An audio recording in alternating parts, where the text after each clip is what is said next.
Welcome back. Our next guests are here to tell us about their Arts Fest debut. Tutu and Don Harrell, owners of Orisirisi African Folklore, are here. Welcome, guys. Thank you. Thank you for having so much us. for coming. So, immediately when we look at you guys, we see your beautiful costumes. I want you to tell us about those, but first, I want you to tell us about Orisirisi. What is Orisirisi, and how did you come up with that name? Tutu, you first. Okay. Years ago, when my sister was visiting me here, and each time we talk, we say Orisirisi, Orisirisi. That is, there's so many different things happening in this country. Okay. You know, it's like a cultural shock to us. So we say Orisirisi. So my husband loved it, and he said, "What is Orisirisi?" And I told him what it meant. It meant different things. He said, "Wow, that's awesome."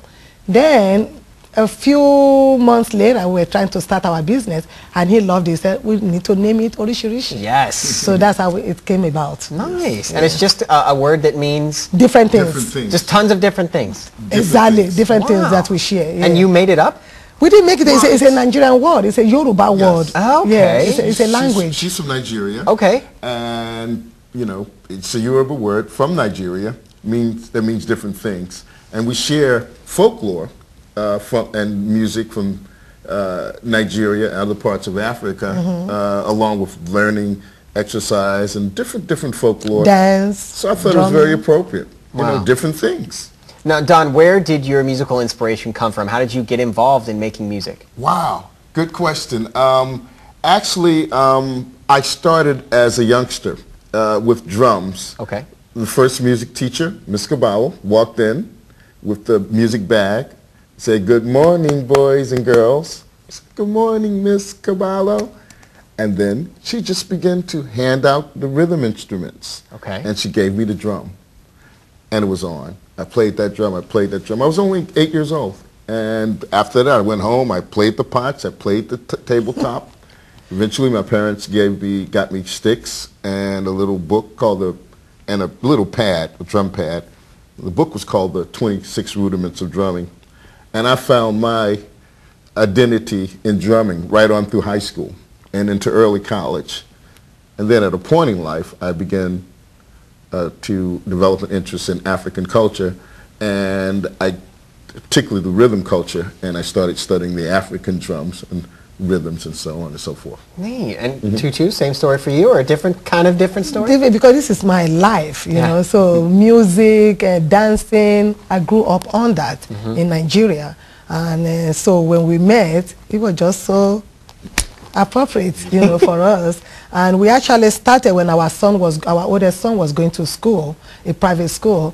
And he went in there one day and he came back home and said, "Honey, I don't think they have a good music teacher. Do you think I should go and help out?" I said, "Why not?" So he went and spoke to the principal the next day, and the principal said, "Okay, yeah, come on." Then he asked me to come with him. And I got there, all the teachers, everybody fall in love with me. So they started asking me, "What is this? How do you say I love you?" in my language and things like that. So that's how you say my name. How you say my name, you know, their name in my language and everything like that. So okay, hold on. So you're telling me you guys identified a music program that needed some help. You just made a meeting with the principal and said, "You guys need us. Yes. You need us." And he was like, "Okay, and let's do this." Let's do this. That's it. That was by him. Yeah.